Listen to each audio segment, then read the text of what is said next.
Welcome to episode 6 of Channel Moments. In this video, I recorded 2 climbing sessions which were on consecutive days. On my first day, I tried the new set in the gym, then worked on some anti-style climbs on the Kilter Board. On my second day, I repeated a bunch of climbs on vertical terrain, then went back to the Kilter Board. Let's get started. This black dihedral V5 was weird because I thought it would be easier to start backwards, but I kinda got stuck in the middle.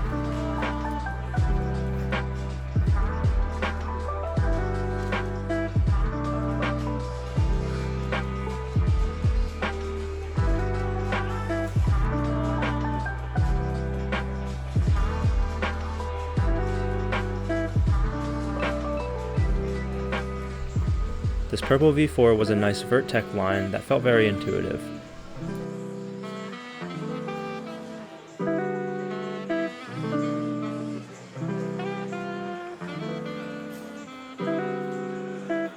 This black V6 was also technical and had a small box move in the middle that was tough for me, but I focused on staying close to the wall and getting into good body positions.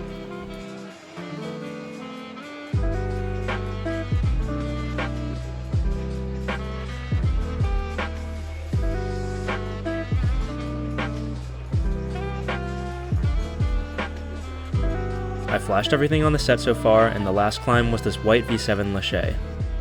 You can see that I kept hitting the wall behind me when swinging, so I took a few extra swings to get the momentum right.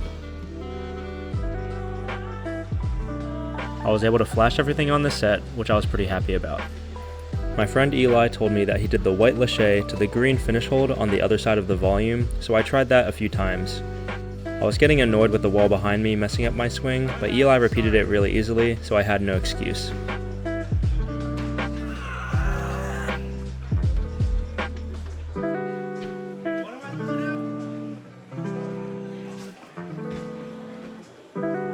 A couple tries later, I figured out the movement and managed to stick it. I also went back to the start from the green hold, which was kind of just a fun challenge for me. After doing the new set, Eli and I moved on to the Kilter Board.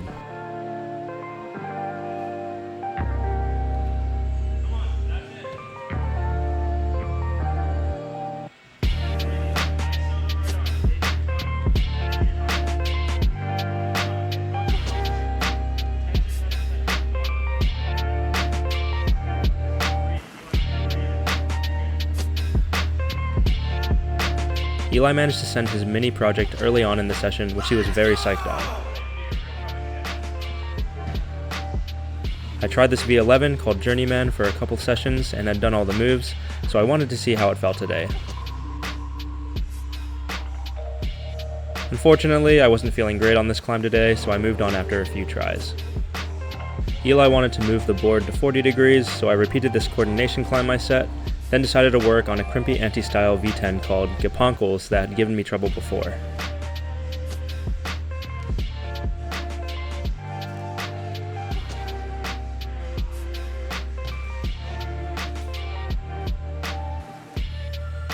The second move of this climb is the hardest for me since I'm not very comfortable crimping these foot jibs. I really focused on getting my left hand as good as possible and isolating that hold before bringing my right hand in.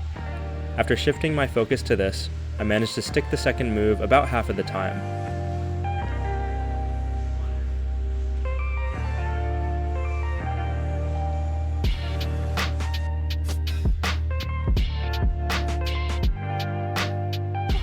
I fell on a couple of the next moves a few times and even managed to get to the last hold before the finish, but I fumbled while readjusting that left-hand jug crimp. This was near the end of the session, so I was worried that my skin would be too worn down to give another good attempt. I rested for a while and gave it one final attempt.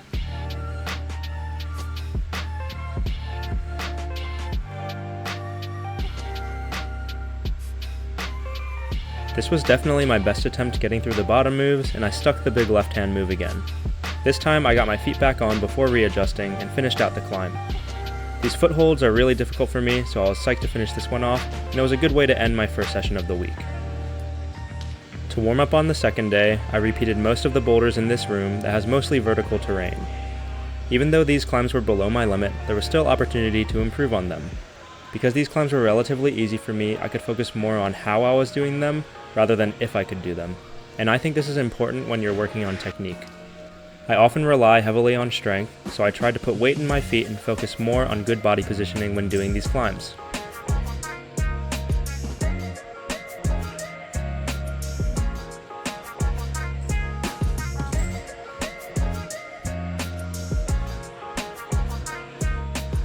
The Screen V7 was the first harder climb I got on. The first moves are a bit fingery, but the movement isn't difficult as long as you create tension between your hands and feet. The first hard move was a match on the crimp on the highest volume. The last move was definitely the crux of the climb because the finish hold is blocked, but I managed to repeat it first try. This white V7 was another tough climb that focused more on body positioning. Getting onto the volumes was a bit physical, but you were pretty stable once you get between them. The next move was committing because you have to put a lot of weight on the side of the volume and continue pushing into the foot as you fall into the wall. I made sure to get a lot of surface area on the volume with my foot, and the last move was pretty easy as long as you trust the smear on the wall. This black feet was the last climb I got on in this room. I think the intended beta was to use the second lowest volume as an undercling with your feet smearing on the volume, but this seemed pretty awkward to me, so I figured I could just start with a far right foot on a good hold. After wrestling the volumes and smears, I got to the more positive volumes outright. Standing on these volumes was definitely spooky, but I was able to get a lot of friction on them. Matching the finish definitely isn't easy, but I trusted my feet and they didn't slip. After repeating all those climbs, I did some overhung boulders before heading back to the Kilter Board. The first climb I tried was this V11 called Peppin' That Step 2. The first two moves looked like the hardest, but if I got through those, I was confident I could do the rest of the boulder. Here was my flash attempt. The first move ended up being easier than expected, but the second move was tough. I didn't feel like I could put a lot of weight in the foothold, so I ended up having to hold the foot cut. The next move was more difficult than I thought it would be because it was close compression, which is a weakness of mine. The next hold was a jug, which made the last move pretty chill. I was happy with the flash on this one, but I thought it was closer to V9. I decided to get back on Journeyman. Even though it was a power boulder and this was my second day on, I often feel sluggish and stiff my first day climbing after a full rest day. My first couple attempts weren't great because I was hitting the right hand crimp too far left. Although I was hitting it on the quote-unquote correct part of the hold, my swing out made me slip off the hold. The third move is the crux for me. The easiest beta I found was to campus into the half moon, then kick off the previous left hand to move out to the right, but it was easy to miss the kick. On this attempt, I focused on hitting the right hand farther to the right and being more accurate on the foot kick.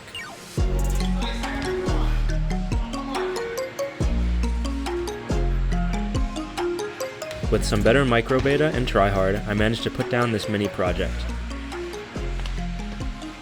I've gotten quite a few requests to work on harder climbs in these videos, which I'm notoriously bad at doing. Although I know it's good for my climbing, sometimes I fear that it won't be entertaining to watch. Despite this, I decided to work on a V12 on the board I've had my eye on for a while, but never got around to trying. This climb is called Ozek Nose, and it was set by Jackson Elgren, who is super strong and has watched some of my videos before, so shout out Jackson. Most of the difficulty is in the second and third moves.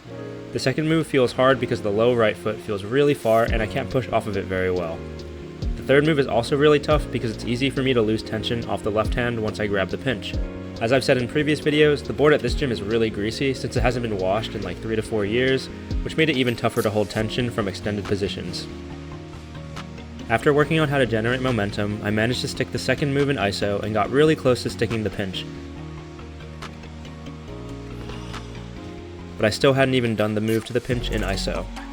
I rested a bit and tried that move in ISO for my last attempt of the day.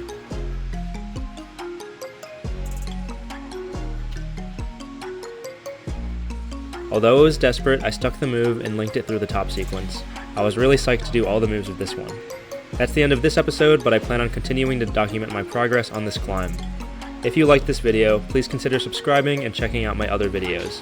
If you have any questions or suggestions for content, please leave a comment below. Thank you so much for watching, and I'll see you guys in the next episode.